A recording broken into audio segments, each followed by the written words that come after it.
ఎన్టీఆర్ జిల్లా కొండపల్లిలో ఉద్రిక్తత నెలకొంది. పారిశుద్ధ్య కార్మికులు చేస్తున్న దీక్షను పోలీసులు భగ్నం చేశారు. ఈ నేపథ్యంలో పారిశుద్ధ్య కార్మికులకు పోలీసులకు మధ్య తోపులాట జరిగింది.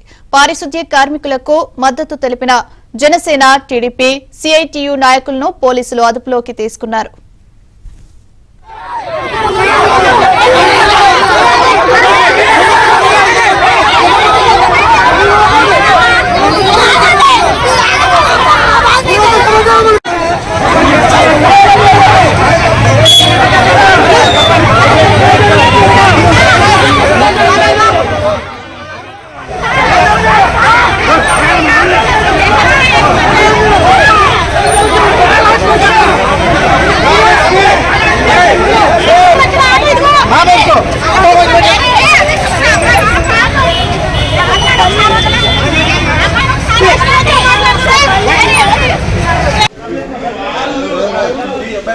Bye.